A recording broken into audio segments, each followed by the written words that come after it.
Okay, Monday, 3rd of June 2024. So understand the law of unintended consequences and opportunity cost. So let's define our terms. The law of unintended consequences talks about things that would happen that you didn't plan on happening by you taking a decision.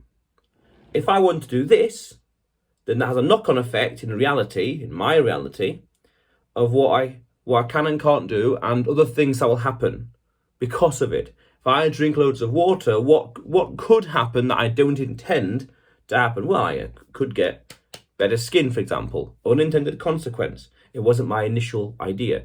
And opportunity cost means if I do this, then I can't do that instead, or those, or that, or this, or anything else.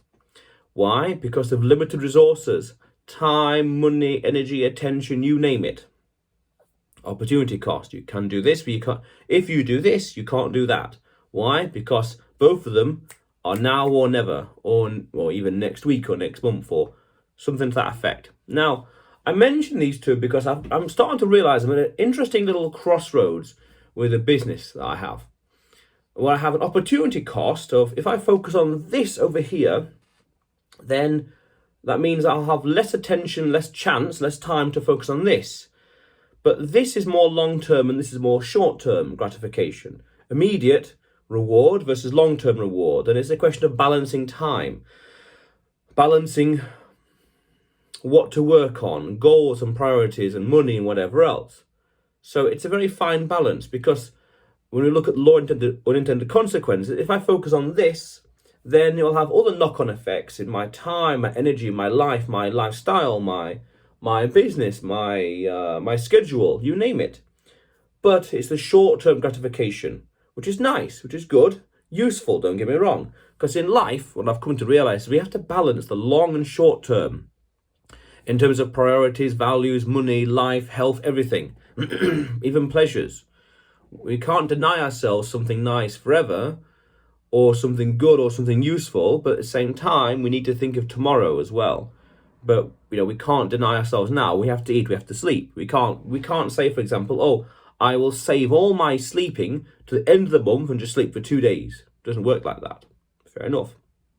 Now, this crossroads, if I focus on the short-term thing, that's good for the short term.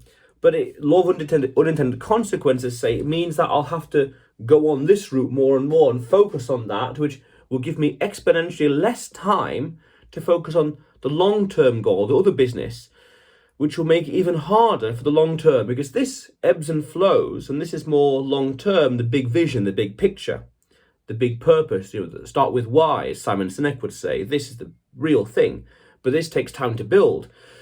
Like anything else that's worthwhile having in life, business, goals, achievements, whatever else, it's hard and it takes time. Those traits are what make it worthwhile, what make it unique.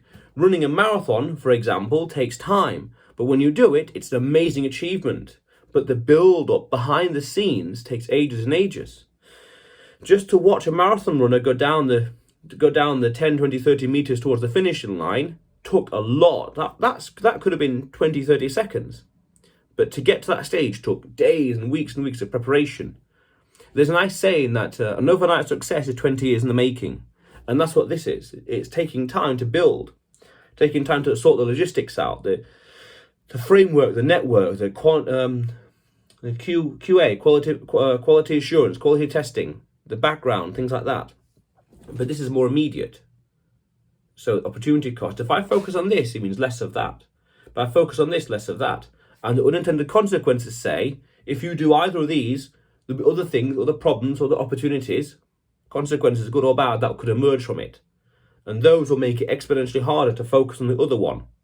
So the answer naturally is focus on this because it's more long-term, and this is for dynamics and topics beyond this video make this less appealing. Topics and reasons that go beyond this video that are other topics for another conversation, another vlog basically. But I always say that the only game worth playing is the long-term game, the big vision, the plans, the goals, the priorities, that. And I often said in this channel as well that clarity, we want clarity in life, clarity, what we want and don't want, what we like and don't like. I want that, but not that. I want that over there, but that over there, no way. Or those and those, no way. But those over here, yeah, but over there, no. Clarity. So, with regards to the situation again,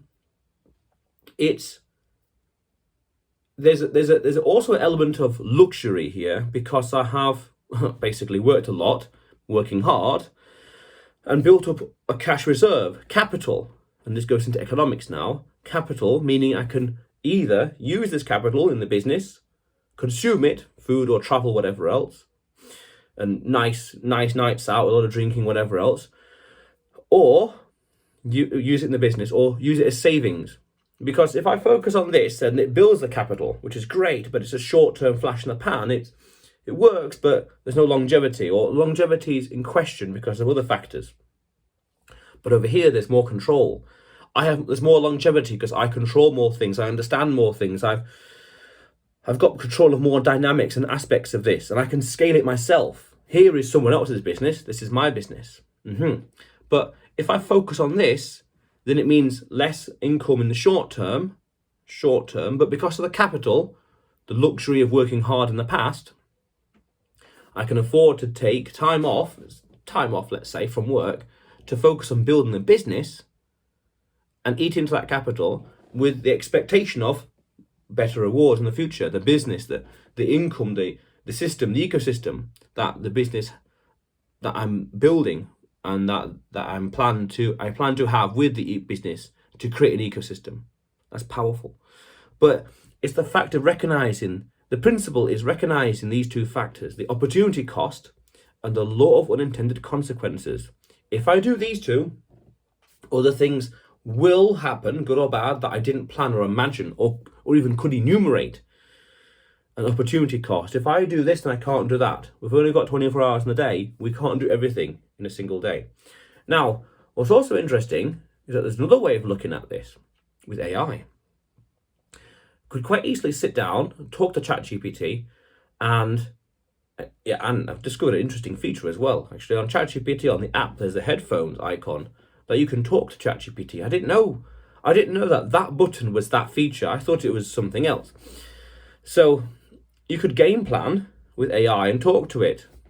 Talk about your situation with AI, or I could as well, and this and that and that and this, and what the plans, opportunity costs. If I do this, if I do that. And help it, it can help you to theorize different black swan events. And it's another nice term in finance economics, black swan, an event that's not very likely to happen, but if it does happen, it has big consequences, big problems, big headaches, essentially.